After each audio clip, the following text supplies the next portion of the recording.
All right. Did anybody prepare a topic list for this week, or are we just going to kind of wing it? That was your job, Spencer. Come on. I guess we're winging it this time.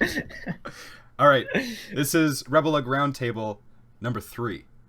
Danny and I are back again with 2 other co-hosts, Daniel Barwigan and Kevin Brick Ninja. So, yeah, I mean, Daniel, how are you doing these days? I'm doing pretty good. To be fair, cooped up in my room all day long, every day, just building Lego. So, pretty happy. How many hours a week do you think you spend building? Before lockdown, it was probably about like 4 or 5, and now it's probably 25. I don't know. I don't do much. I don't know. I have like 8 different builds going on right now, so every day is just kind of working on something different. Do you do anything else? Do you do anything else? Video games. Play some Overwatch every now and again, but. What are some of the builds you're working on? I got a Star Wars build. I got Amsterdam canal houses. I got a spaceship. I just was doing for the Iron Builder, the Forge competition. I did 3 builds for that. Rebuilding some old sets right now, so just a whole bunch of different stuff. So you're trying to compete in the Iron Forge. How are you feeling about your chances for the first round at least? I think it's looking good for the first round. Yeah, I think for the first round I'm hoping to move on. So I guess from what I've heard there's about 75 individuals that have entered so far, and it's the top 20 move on for the first round. So I think I probably have a chance to move on. After that I'm not expecting much. There's a lot of really talented builders obviously participating, so I'm not expecting too much. But might as well try, have some fun, do something. For the listeners that don't know, because I'm gonna explain what Iron Builder, what Iron Forge is right now, because it took me a minute to understand what Iron Forge is. Iron Builder, I would describe as the most hardcore premier Lego competition that has ever existed, and it's been around for quite a minute. To be an Iron Builder, aka to have beat your one-on-one component, is one of the most major league titles that one can possess. RebelLUG actually has one, and he's currently he possesses he's a defending title owner, Iron Builder Grant Davis. So should I tell Grant that you're trying to take his title, Daniel, or I am not. No, definitely not. I won't be taking that title, that's for sure. Yeah. So the Iron Forge is a public competition. It's open right now. The first round's going to end like tomorrow, so good luck with that one, guys. But the winner of the Iron Forge, which is this like all-out tournament, will solidify themselves an entry into an Iron Builder competition in the future, so they can attempt to gain possession of like a title, and then try to defend that afterwards. So it's really cool. If you want to see some major league builders really go head to head, I recommend keeping in touch with that. And if they end up doing this in the future and you want to become one of the best builders on the planet, I think you should participate, because that's how it's done, is through things like Iron Builder. It's intense. Yeah, I think the website's iron.builders, right, if you want more information. Oh yeah, they have like the coolest they have the coolest domain. Their domain extension is .builders. So iron.builders in a web browser will bring it up. It's so sick. Yeah. Kevin, how's it going up in Oregon? Yeah. It's going well in Oregon. It looks like it's going well. Nothing too exciting. Yeah, I live out in the woods, so I can go out and about and not see people. Can keep my social distancing while still going for walks and stuff like that. There you go. Damn. Nice. That's sick. So you work at a Bricks and Minifix, right? I do. I work at one of the first Bricks and Minifigs.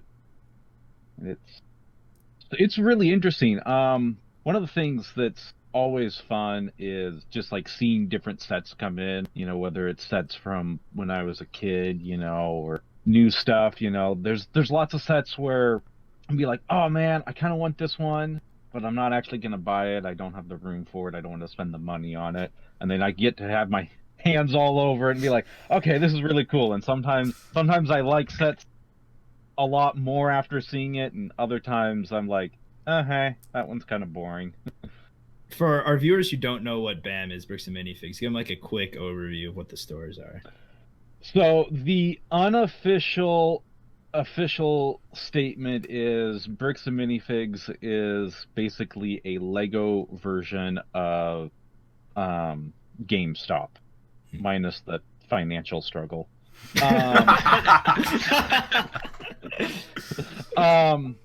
So lots of people will come in and they will bring in sets that they are no longer using, and then they'll either get cash or store credit, and then they can buy other used sets or new in box sets or individual figures. And then we also have a whole bunch of bulk tables and people can dig through and find the parts that they're looking for.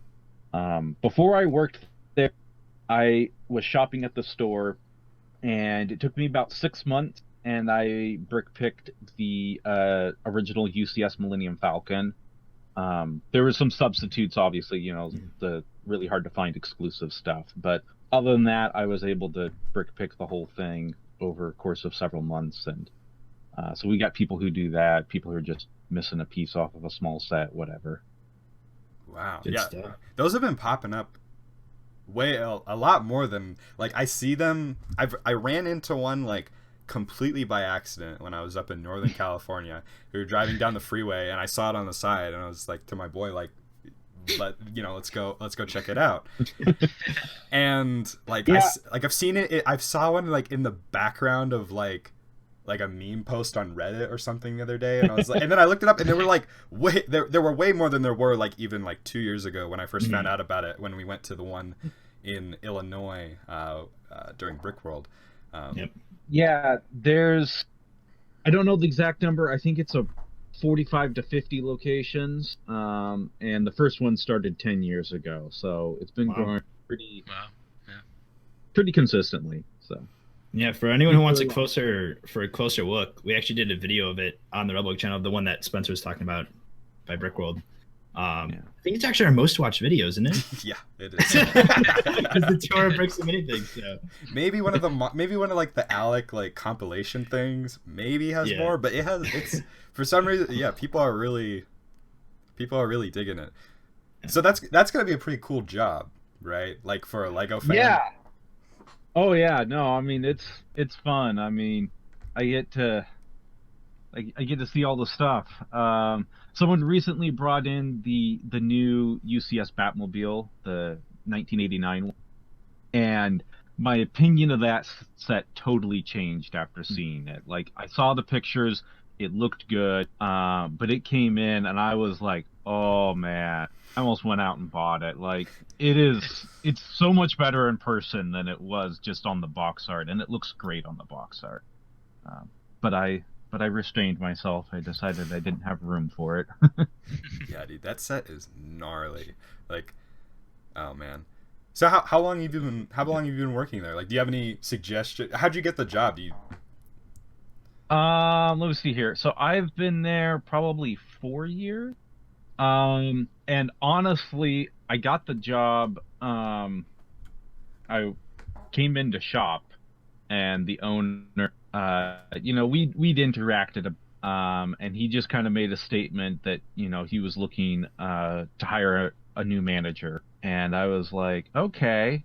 So I picked up an application, and, he's kind of telling me some of the different parts of the job and stuff. It's like, well, yeah, it sounds interesting. We were talking about what I was doing, which was managing a pizza place. And I was like, okay. So I turned in the application, and he gave me an offer right then and there. And I was like, okay, well, I'm going to try to be a responsible adult and think about this decision before I immediately jump to the Lego option. But that's what I ended up doing. So it was a wise choice. All right, so after last week's roundtable, we were informed by Ryan that was not actually the first time that fans had a vote in the say of sets that we got. Lego actually did it back in 2010 with a Mon Calamari set vote. And then back in 2005, there was also a cast vote for a $99 UCS set, which was the AT-AT Medical Droid RTD2 and a Vulture Droid set, which obviously we got the RTD2 set. So that was just a bit of misinformation there, and we got corrected on that. When did the RTD2 set came out? Some period of time later. I thought, right? Yeah, 2-3 years later, I think. I don't think it was, from my recollection, I think it was That Year might have been the 2005. motorized AT-AT that came out. Oh, maybe. I don't know. Yeah, I wish we got the did get medical an droid, RT. honestly. Not the UCS Vulture droid? I don't know. Maybe we'll see the same thing with the gunship, where it's like 2 years since the vote. Hope not. You mean Nebulon, right? We all wanted that. Of course. Yeah, shout out to Ryan for backing us up, since we didn't have any credible sources apparently on our last episode. So always good to have the fans have our back there. So feel free to always correct us in the comments. But speaking of credible sources, I'd like us to talk about an event that none of us attended, but we're going to comment on it anyways. And that's going to be Brickworld Virtual. So we brought this up last time, which was actually before it happened. And this is the first virtual convention that actually occurred in the US, the first major one. I think there's been a few in Europe by now. But Brickworld Chicago, they did an online test of it. I forgot the exact date. Sometime in, was it April? Mid-April? Early April. Early April. Sure. There we go. But it sold out. They had 1,000 spots open, $5 a ticket for the public, and it sold out. They had Boone and Mark and Sam and Jessica from Lego Masters doing panels. They had I honestly couldn't tell you exactly who else is there, since none of us were there, but some sort of mock builders, some sort of vendors were also there to show their stores up and close. But everything I've seen has been positive reviews from it. So yeah, it sounds like the format of the convention was, like there's a lot of interaction between asking about mocks, and then people can demonstrate things. There were also like a bunch of bricklinkers there, which we were wondering what are they doing. It Buying sounded from like vendors to resell. Yeah, it didn't sound like there was a lot of like buying and selling going on. It was like showing what sort of stock they have, and maybe answering some questions about just their business, what it's like to be a bricklink seller, all these different kinds of things. So yeah, I've only heard positive things about it, which is actually really cool, because I don't think we were particularly optimistic on the last we were little whatever, but they're hosting 4 more of these in 2020 now, so I'm probably gonna go to one, check it out, see what it's about. May 16th, June 27th, October 31st, and December 12th. If you're trying to pull up to Brickworld Virtual, they're probably going to have limited tickets again, just like they had this time. Additionally, if you already had a Brickworld IRL ticket that is no longer used, if you were an attendee, you can apply to have that. You can apply that to the next year's, so you don't have to pay for next year's registration, which will be more expensive. And you also get all 4 of these virtual things for free, which is pretty cool. If you had a public ticket, like the $15 one, they said you can kind of go screw yourself. So are they giving out bricks still? 2020 bricks for people? I heard something about yes. There is a 2020 brick. It's probably already carved. Yeah, very very valuable for anyone who didn't register yet. Darn. So that means Kevin then was at the last Lego convention of the year, assuming their like Brick Fair and stuff's canceled, right? I mean, I usually go to Bricks Cascade in Portland and then BrickCon up in Seattle. And that's the first weekend of October. So I would expect BrickCon will still be around. Gotcha. But I know RebelLUG doesn't have a huge presence at BrickCon usually, but unfortunately, not yet. Yeah, I don't know. I mean, I didn't go to BrickCon this last year. I normally do, but I just had a busy schedule. Oh, and we'd gone to Star Wars Celebration. So that's right. Yeah. Right. Trying to save a little bit of money there, and so I don't know. I may do it this year. I may not. Yeah, 3 of us in this call were actually at Celebration. Everyone except for Spencer. Wow, what a loser. Yeah, if it happens this year, it's in my hometown. I'm expecting people. There you go. I'm expecting people to come. You guys better come. I'll be upset. All right. The next topic, Danny, you want to bring us into this one? Sure. So this is something that I saw on Brick Fanatics, which is another just Lego news website. And I saw this after the fact, after it happened. But when Lego acquired Bricklink, they acquired this other company called Soho Bricks. And I think, Kevin, you're probably more familiar with this company than I am. So if you want to just touch on kind of what they did. So Soho basically made fully Lego compatible parts. They were mostly just generic bricks, but they also had some weird stuff that Lego's never made. And I think their primary thing was selling stuff in large bulk quantities that would frequently be used by schools or businesses to build a brick-built version of their company or school logo. It's my understanding of what their primary market was, and then they were notably cheaper than Lego. Gotcha. Yeah, so in this article, it kind of paints the picture that Lego didn't necessarily have a complete idea of what this company did, which I kind of find that hard to believe. But that's at least kind of the picture that this article paints. But regardless, Lego has decided to shut down this company since they owned it as part of the Bricklink acquisition. So that'll put 34 people out of work, but it did go on to say that Lego offered them very generous compensation packages, much more than would have normally been offered. So that is nice that Lego takes care of their employees there. But I just found that very interesting. The headline caught me really off guard. The headline was Lego Group closes down clone brand Soho bricks, and I saw it. I'm like, wait, Lego bought a clone brand? Like, it'd be like if Lego bought Lepin, it's like just to shut them down. That's what I thought it was. I was like, what? So my understanding is Soho was just under the same umbrella as Bricklink, and when they bought one, they got them both. Mm-hmm. Yeah. But I'm not 100% sure on that, so correct us in the comments. That seems likely. And speaking of Lego shutting down stuff, rumor on the grapevine, the Lego grapevine. This is not confirmed. We don't have any legitimate sources. So Ryan, if you want to hit us up again with more substantial information, you know where to find us. Word on the street is that Lego may have or may be in the process of closing their Mexico factory, their shop at home factory, due to the coronavirus, and to deal with, if I'm not mistaken, that's the main producer of bricks and sets for the U.S. To fill shop at home orders. So it looks like Lego's shipping in stuff from Europe, like probably just packing planes full of sets and flying them over. So I find that very interesting, and it'll be interesting to see if that delays any product launches, or, I mean, potentially it could affect prices. I can't really see Lego marking up sets, but who knows these times. I mean, yeah, it could definitely affect aftermarket prices, and shelves could just be empty for a while. Mm-hmm. Does Lego make like pieces in their Mexico factories? Like, yeah, I think so. I'm pretty certain they do. My understanding for their factories is different factories produce different lines of sets. Gotcha.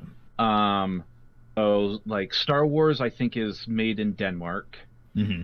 But I kind of think superheroes might be made in Mexico. Oh.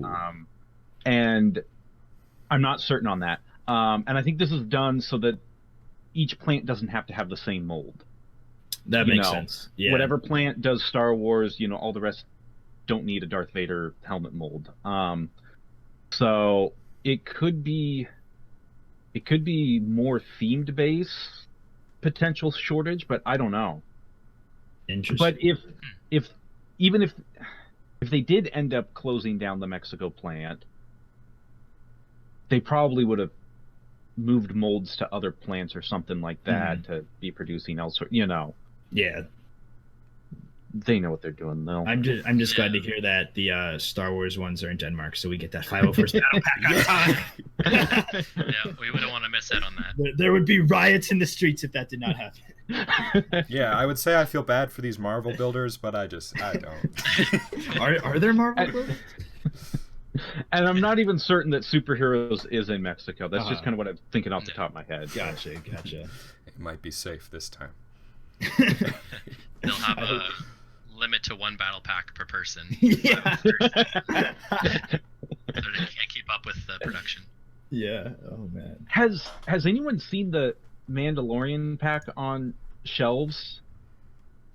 I mean, I haven't been to stores in months at this point, so I'm not a good person to comment on that. But I was just in the Walmart the other day, and I was like, man, I've still not seen that one. Like, came out right when it came out, and it sold out then, and seen it online, but not seen it in store for forever. It's available on Amazon, so I'm assuming if you can buy it on Amazon, it's probably in stores. Yeah, That's just a hunch. Yeah, I'm trying to think of other sets that we saw that with. I remember when the exosuit first came out, that idea set that was sold out everywhere. And then what seemed to happen was they I think they did a second line of production, or like a second production capacity. Yeah, second run. There we go. Thank you. And then it seemed that they had too many, because I remember going to the Lego store and they were always on sale for $27. It retailed for $35 in the US. Saturn V was one that was also really hard to get for the first few months. That's such a good set. Oh man, it's probably my favorite. Yeah. Daniel and Spencer, do you have the Saturn V? I do not know. I own 2 exosuits though. I also own 2 exosuits because they were down. I have 2 exosuits too. Kevin, how many exosuits? 3. Broke the pattern. Yeah, dude, that Saturn V is such a good deal. But only 2 are opened. Oh, okay. So, I also have 2 Saturn Vs. All right. Maybe you can. Well, You can ship That Right. was just because last Black Friday Amazon had it for like $85 or something like that. Really? Oh, Yeah. wow, I missed that. So I picked one up and it's sitting in a box downstairs. I mean, even at $120, that was such a steal at that price. Oh, I know. Even if you're going to part it out, it's got 2,000 pieces. Oh yeah. All right, It's a great set. are we ready to move on? Oh yeah. Yeah, we've diverged. Time to get into the big boy stuff. Here we go. All right, so what has happened? One of the recent pieces of news is that Lego has abandoned their movie rights deal with Warner Brothers, and that has been snatched up by Universal. However, I don't think it was necessary. I don't think it was really a Warner Brothers loss here, or at least from Warner Brothers' perspective. Warner Brothers decided to abandon this when it expired back in December. So this is a 5-year deal with Universal to make some new movie franchises. So if I understand correctly, that means no more Lego movies under that Lego movie brand, right? That would be owned by Warner Brothers. At least that's how I speculate. The news is definitely kind of vague. I don't know about that, because with Lego it's really tricky, because like they mixed up Marvel and DC and Star right all in the Lego movie. So I don't. Well, it's not Marvel.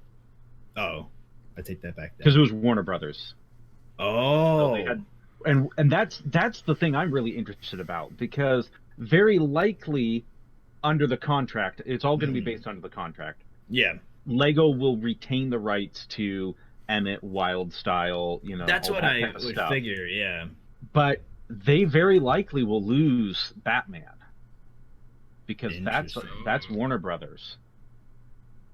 I mean, I don't know. I'm just speculating, but When they released the Lego movie, did Disney own Star Wars at the time? Yeah.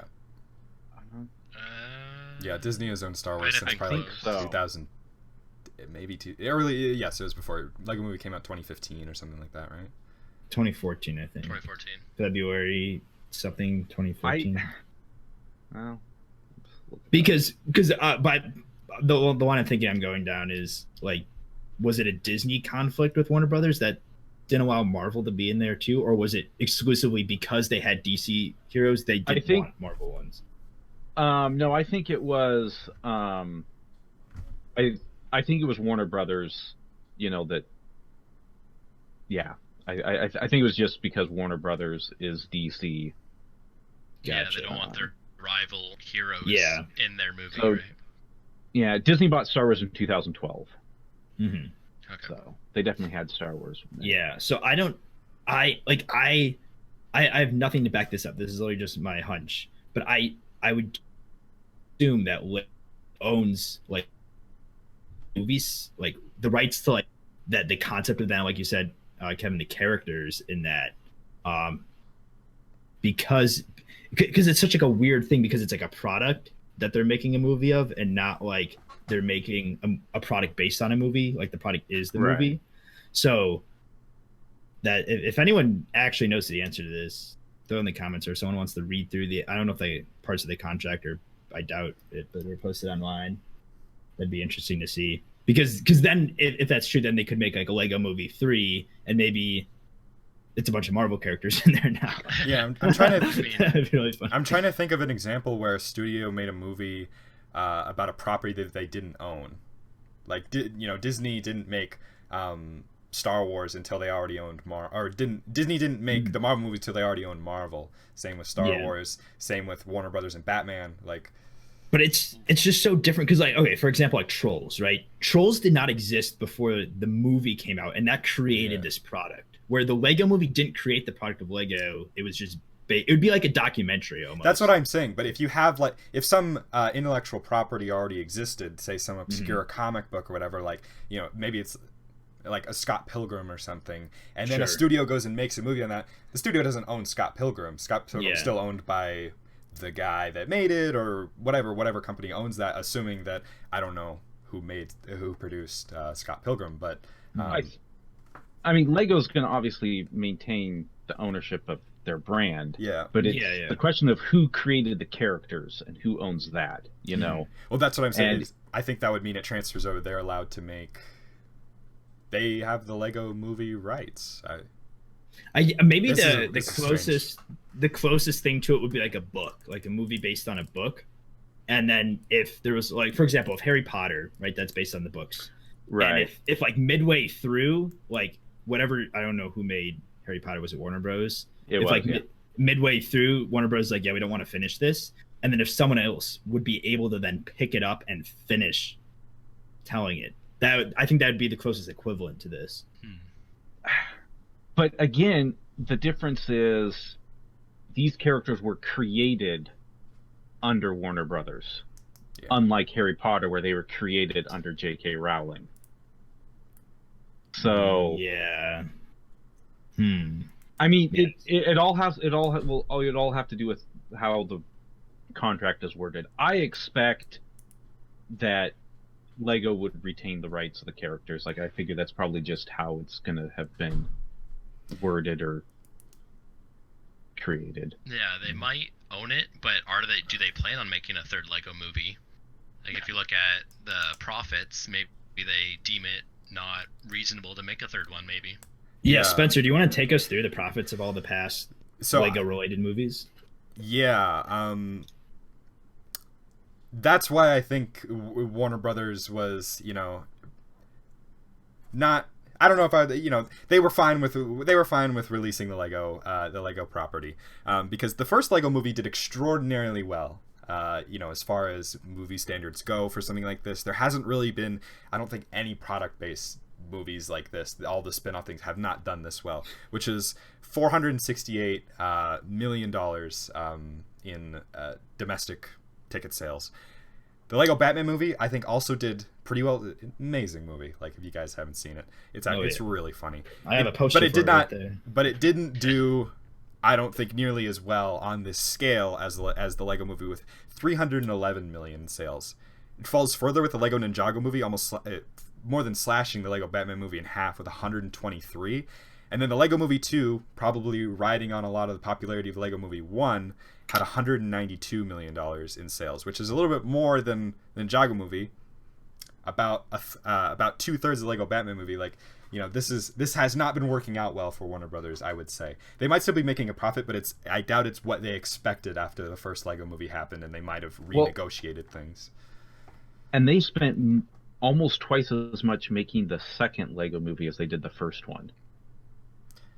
So something with the Ninjago movie, because that was the least grossing one at the box office.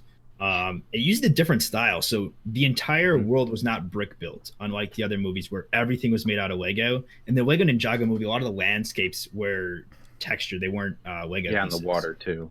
Yes, and the water. And I actually didn't watch the full movie. It's on one of the streaming services, and I watched like half of it. And just personally, like, the writing was just so. It felt really targeted towards a very young crowd, whereas the Batman movie, the Lego movies had plenty of content I loved the second movie, the second Lego movie, better than the first one. I absolutely loved it, But all three of those I was a huge fan of.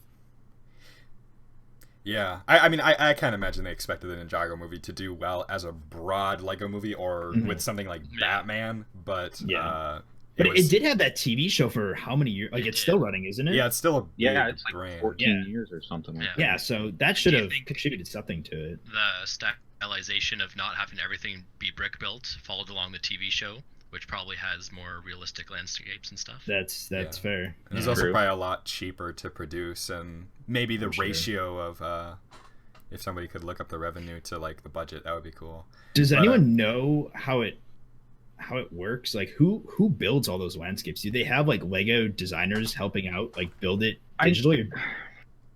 I don't know about the landscapes. I think most of that is probably just through an algorithm, honestly. Interesting. At least for like landscape. For buildings, it probably is designed to some degree. I know, was it Nico Voss did all the different designs for Queen Whatever Wanabe? You know, like every different mutation. He had them at Bricks Cascade last year.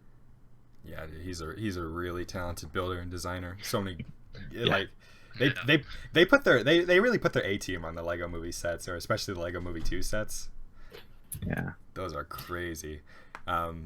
But yeah, so I mean, on actually a side note, so part of this deal is that Universal theatrically releases these movies. Universal just got in trouble a little bit around that. They Universal announced some plans to release future movies only on VOD, and AMC and other major theaters like Regal were really upset about that and said they would not be premiering any Universal movies under those terms. So hopefully they can get that sorted out, because that would be a big conflict there. But we are in trying times. But yeah, maybe these will end up on Warner Brothers' own, or not, Universal's own parent network's streaming service called Peacock, which is just an amazing name for a streaming service. Great work, guys. I want to meet the geniuses behind that marketing strategy. But any other comments on here? They also organized a deal with the Universal Music Group, which has practically no details about it, except they plan to make music and products to celebrate and expand children's creativity and passion for music, which actually I think sounds pretty cool, because So that music deal was announced like a week maybe after the movie one, but I have a feeling it was all like one package. It's all from Universal, and I'd be interested to see what else. So it's not like, as we were talking about, we don't know if they're going to make another Lego Movie branded movie. But it'll be interesting to see what other avenues Universal pursues for Lego in film. If they try to start a new custom franchise, or if they go the route of like another Lego Batman type movie where you take a license. Also, something to look at is you have all these other licenses that Universal owns, and is Lego going to start making perhaps movies or shows, or even sets? Maybe not even, we don't see a movie, but sets. For example, Universal's part of the NBC, the Comcast group, right? And that has like Office, Parks and Rec. And I know people have been begging for a set like that, similar to like the Central Perk set we got from Friends. So it'll be interesting to see if Lego goes down a route with that, just for set licenses. Lego has a history with Universal, right? Like they made Universal Studios sets, like those like movie maker kind of things. Remember the Steven Spielberg things? Yeah. Mm-hmm. That was pretty long ago, but reigniting that flame. All right, I think we've pretty much saturated that. Yep. Danny, could you carry us into the next thing? Oh boy, this is a controversial. So, there are organizations that repost Lego content, and there's varying degrees of this. So I would say kind of on the safest side of reposting is you have like Beyond the Brick. So Beyond the Brick will not just take your like a picture off of your Flickr and upload it to their YouTube channel. They do interviews at conventions. So they're adding some form of entertainment on top of your content. And oftentimes these are mocks that maybe people don't publish on YouTube or even on other social media. So it allows your mock or whatever to be shown to other people. And then they do the whole interview, which is something unique. You don't interview yourself when you upload a mock, right? So they add that added value. And then I would say on the other side of the spectrum is maybe these different Instagram accounts, there's various of them, that will literally just pluck your images from Flickr or Instagram and upload them, sometimes not even referencing you. And then somewhere in between is like these blogs like the Brothers Brick, which sometimes runs into a little bit of gray area, because like usually when they post on their website, they do a good job of referencing the builders, and the pictures are usually hyperlinked to the Flickr. But they've kind of been going on to Instagram now, and there's been definitely a few cases where people have kind of called them out for not adding the builders on Instagram when they clearly had the Instagram. They just had to quickly search them up, right? It's the same username they have on Flickr, wherever they found the picture from. And then also another thing I wanted to point out with the Brothers Brick is that a lot of times these builds are for contests. I remember when we did the Assemble the Fleet contest, there were so many of those entries that were then blogged on the Brothers Brick, and never once was the Assemble the Fleet contest referenced. And the same thing happened with the Enovola Style It Up contest. So many of those posts were on there. I didn't see one link to the Enovola contest. And this also happens sometimes for collabs. I know they're a little bit better with that, with like referencing this as part of a RebelLUG collab or something, but sometimes that does fall through the cracks. So I'm curious to hear what you guys think. If you want to touch on any of those areas, I kind of gave a spectrum there, and what you think is appropriate, and where you would draw the line and say this should not be allowed, this kind of reposting. Personally, I don't have any issues with either Beyond the Brick or the Brothers Brick.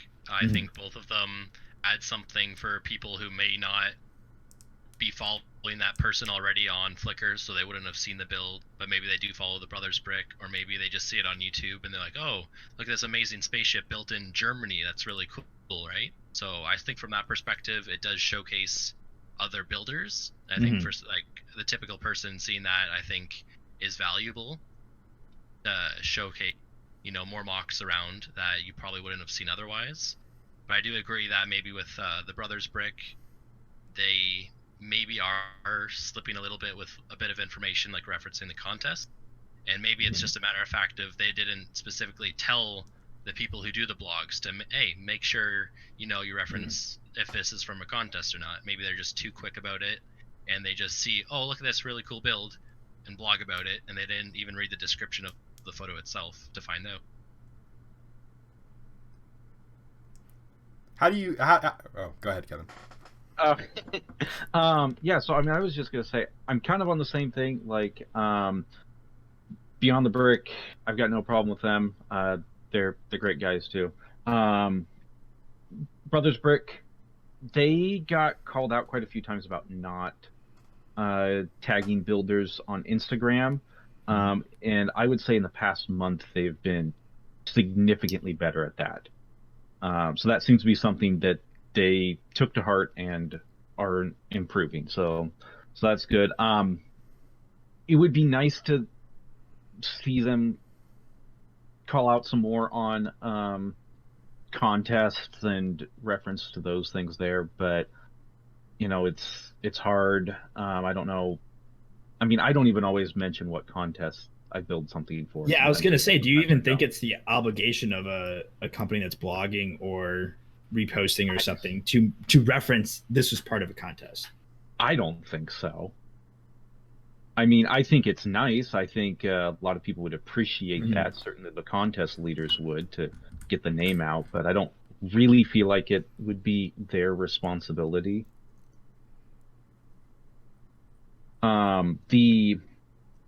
The one I personally dislike, I'll keep a name out of it, but you'll find Instagram accounts that will repost stuff, and sometimes they don't tag anything.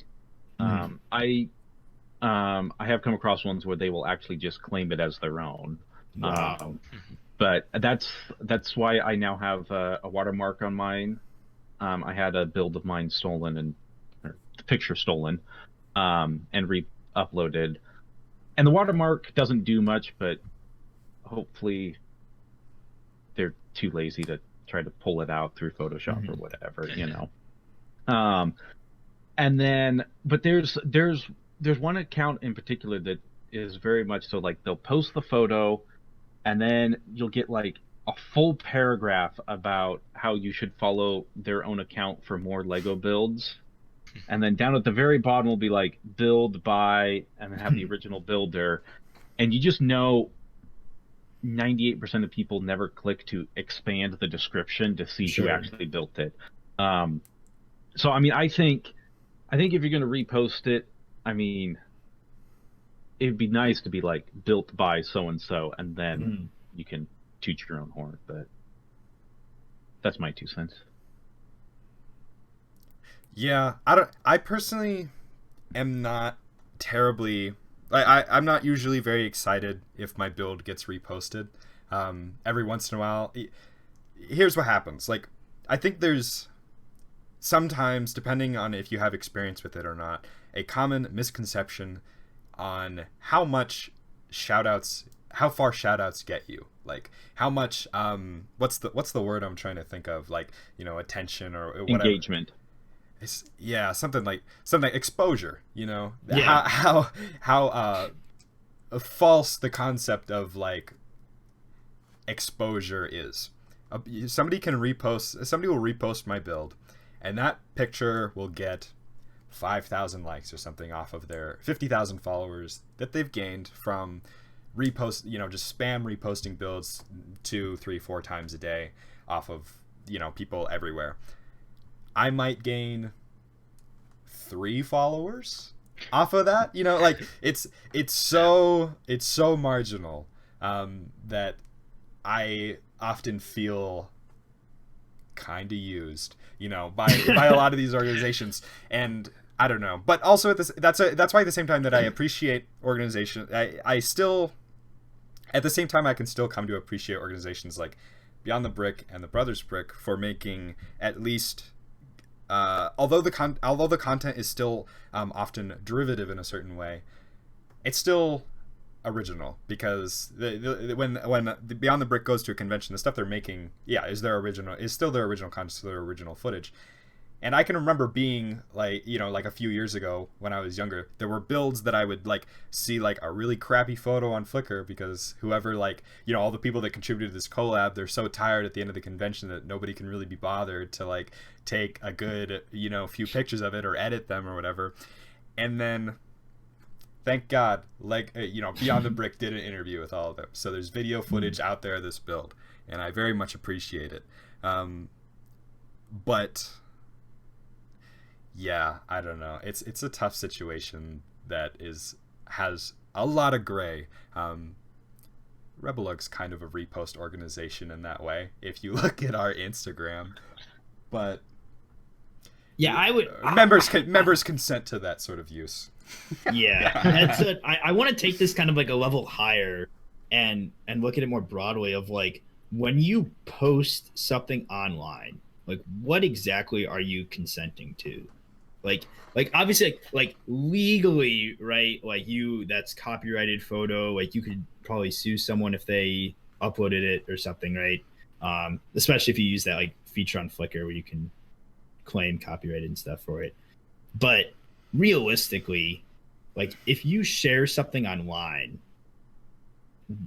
like I feel like you'd be incompetent if you didn't expect, or at least if you were surprised that it was shared elsewhere without you explicitly doing so. Yeah, you have no control over it. You're giving up control immediately, and there's also just zero expected level of privacy anywhere on the internet. If it's on your personal Facebook or if it's on your public Instagram, you can't expect any level of this won't make it through a network of people, right? Yeah. And like ultimately, like what's the point of uploading something online, right? If you're just intending for like a very select group of people to see it, you would just send it to those people, right? Like the reason people post builds online is to, I don't know why people post builds online, frankly, but I would assume it would be to show other people. That's what I do it for, is to share my creation with other people. And if that's ultimately the purpose, then if a bunch of other people are spreading it, what's wrong with that? Yeah, I'm just gonna DM my builds to all my friends now, and that's it. I think once you post it, it's done. Like it can go who knows where. For Flickr, I do have mine set as some rights reserved by me, and that does absolutely nothing. But I have had a few people say, "Hey, I want to blog your thing.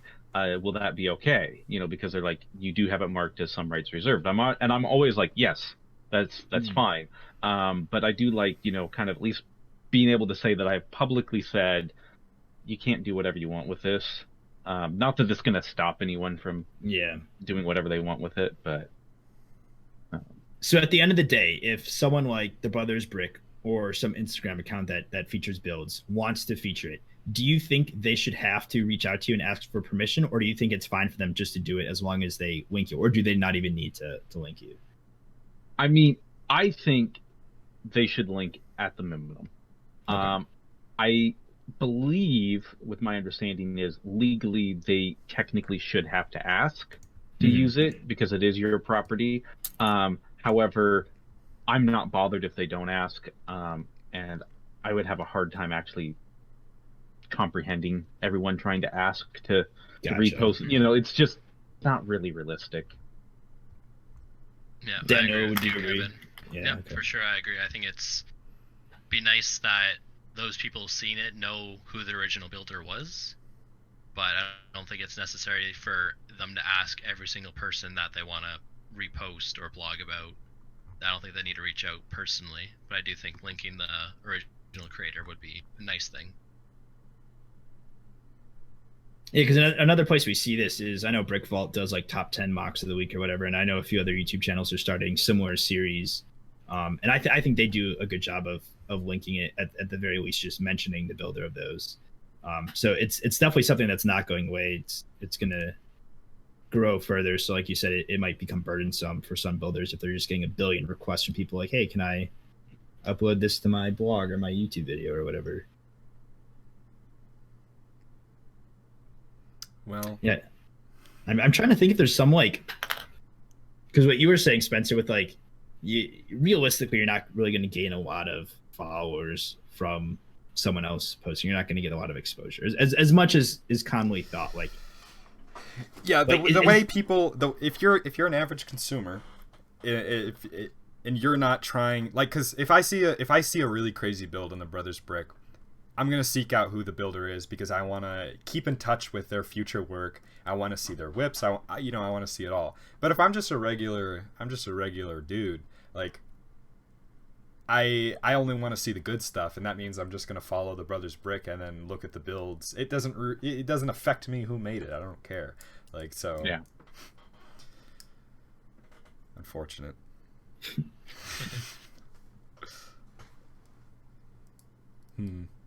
Well, I guess we can move on to this Brothers Brick article about the Harry Potter sets. Nice. Did they repost this? Yeah, they reposted this from Lego, and I don't see any credit. So don't see any credit. What are you guys thinking on these? These look pretty sweet to me. So I just want to point out that a bunch of set pictures were released this past week or two. DC, Marvel, all this stuff. And the only one that's on our topic list is the Harry Potter ones. And I only want to talk about the Harry Potter ones because frankly all the other sets stink. Except for the one that we're not allowed to talk about. Yeah. Oh my gosh. The theme that shall not be named. Yeah, the theme that shall not be named that we're not allowed to talk about, you got to check out the images that don't exist because they're so cool. But I think those are mostly targeted for younger kids. The other sets that were released this week, like the Marvel, DC, all those things. But these there was a number of 4+ ones in there. Yeah, these Harry Potter ones are almost like mock quality. The Harry Potter sets have been good for the whole line, but these ones are really good. And I especially like the minifigures too. We got a lot of new prints. We get the older versions of Harry Potter. Hermione, all those people, and then also the Centaur minifigs, the horse bottom part. Oh, that is what I'm most excited for, and that luckily comes in like a cheaper I've been wanting set. that for years. Yes. Yeah, there have been a lot of people wanting to use those for fantasy builds, I'm sure, in the future. Oh yeah, it's a $30 set, and you get two of them in there. Them, yeah. So easy buy for me. Easy buy. Yeah. Yeah. This like mega fig is kind of funny because we have like the big figs. We got the Grom. Yeah. What's used for his hairpiece? I'm looking at that now. Like the top part on top it's of like it. those. You remember those like things on like the Seleucami set? I think it's kind of hard. To no. Yeah, it's like the little toothy piece. They used it on that curved thing for the 20th anniversary set with the ATRT, the Wookiee. Oh, it's like almost like a rocky a cross between like a rock piece and like a claw piece almost like yeah. Interesting. Oh, look at the like lantern next to the centaur. That is sweet. Yeah. And we've seen that before, but but this is like a silver color. It looks like. Yeah. Or maybe it's just the render. And then you get a bunch of Harry Potter ones, which are really cool pieces. I mean, I don't have any. I've just been told they're cool, but that is an interesting thing to point out. Is not have any. A lot of these are renders, and I feel like that's kind of like a newer thing. I don't really recall any line before being like, wow, these are all rendered. I think the box arts are renders as well. Yeah, that was something I think Luca was pointing it out in the RebelLUG chat, that it was kind of hard to tell what color the top of the Attack on the Burrow set, that kind of top block, it was kind of hard to tell the coloring because the render was perhaps a little bit off from the actual Lego color. Yeah, and I think we settled on that it was dark tan. Yeah, there's some other pictures where it relative to the other colors you can tell it's dark tan, but it's certainly a stretch. Like it's kind of strange. Yeah. It might also just be like a weird optical illusion with like the colors that are around it and we aren't noticing. I'm not sure because there's other dark tan in the picture that looks dark tan. Yeah. Who knows? So out of all of these, do you guys have a favorite set? I really like the kinetic bird. Oh, that one's actually probably the least favorite of mine. Oh. Ooh, fight. All right, I'll take that personally. Okay, yeah, you should. Spencer, argue your position. Why is okay, it look. I think. I don't know. Okay, first of all, I really like the kinetic argument. Yeah, I really like the kinetic sculptures. The idea of kinetic sculpture, like it's the only one that isn't a play set, which I think is going to give a lot of value for me. And the kinetic sculpture, like concept as a whole, I find really, really cool. It's going to be the coolest thing that's going to fit on a shelf anywhere here. I think the shaping of the head could be a little bit different. I think maybe it's small or something. But it's still really strong in terms of how they've achieved the angle of the head and the eyes, and you could definitely tell it's clenching the letter. Like it's got a lot of Harry Potter stuff in it, you know. And this is another one similar to the Saturn V, where it's a great price per piece value. It's 630 pieces, only $40, and you get the minifig in there. How'd they swing that? What the heck? Especially for like a licensed brand like Harry exactly, Potter. Yeah. But Harry Potter's not normally that good, but overall Harry Potter is generally a better price per piece than say Star Wars or Marvel in particular. I'm guessing it's just a cheaper license. Could be. Oh, Warner Brothers, what are you doing? Not Disney. Rake in bags like Disney. Come on. Do you think they called in J.K. Brickworks to figure out the mechanics of it? He seems to be the king of kinetic sculptures for Lego. Oh, it's a Barnes and Noble exclusive. I do. That's that's my favorite Lego store. They've had a few. Well, like the Bricktober pack last year was Barnes and Noble that's exclusive. right. Well, I think that was because Toys R Us went out of business, right? Yeah. Whoopsie. But there was because Toys R Us used to have exclusives, so after that, basically they renegotiated some of those contracts. So Target's getting some. They've got some in the past. They're getting some more, but the Burrow's a Target exclusive here. What store has dots for you in the States? Because I know they're exclusive in Canada. So not JCPenney. Joanne Claire's? Fabrics Oh. and Michael's. I think Michael's. it's basically What? like it's basically Alright. craft stores. That's Have so dogs. weird. Yeah. Yeah. I did not and know I don't that. know when they're hitting regular stores, but they haven't yet. No, that's in Canada we just have Michael's, I believe. Yeah. But Yeah. Daniel and I picked, Kevin, I picked mine up from Joanne's. what are your favorite Harry Potter sets? The only one I would ever consider buying would be the Centaur set, but that's because I'm Nice. not a Harry Potter fan. I've Mhm. only seen one movie and never read a book, so Join the club. not a big fan of Harry Potter just in general. I don't know. So I don't know. My opinion's not really too valid on whether these sets are that cool or not. I think the pieces in them are probably pretty Mhm. cool. Like the designs are all right. I'm sure there's a few recolors here and there maybe that would be helpful for mock building, but What about you, Kevin? I think I'm going with the Burrow. They, I like all of them. Even the Kinetic Owl, it's my least favorite, but I still like it. But I like the lean that they've got partway through there. It's a nice upgrade from the last one. It's got some great figures. The weird wall of fire is pretty lame, but other than that, I mean, I think they're all pretty solid set, but I don't know. I just really like the Burrow. I also want to point out in the Hogwarts Room of Requirement set, they have that rabbit, and is that like a rat in that trans Otter. Otter. There we go. Yeah, I don't know Harry Potter, so I thought those are cool. And whatever those other, I don't know what those other pieces are. Those trans.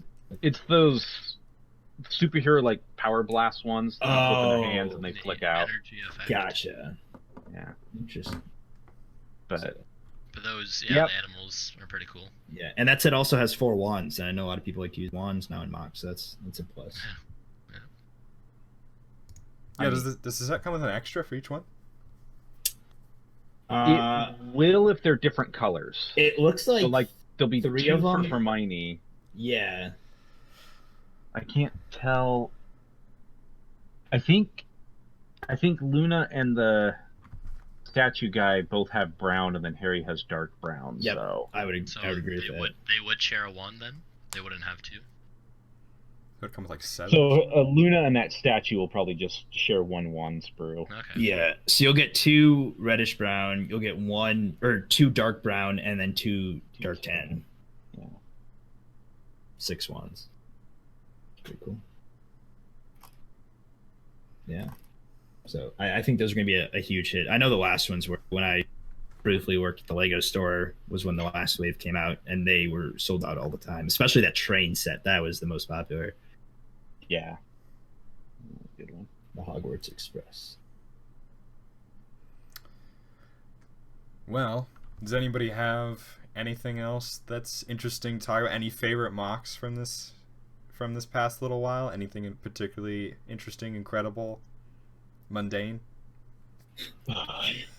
Or personal projects you wanted to elaborate further on, or upcoming plans for mocks, conventions, virtual events. I know a RebelLUG Style It Up contest had a lot of really banger mocks. That came. Is out that in the over last now? few weeks.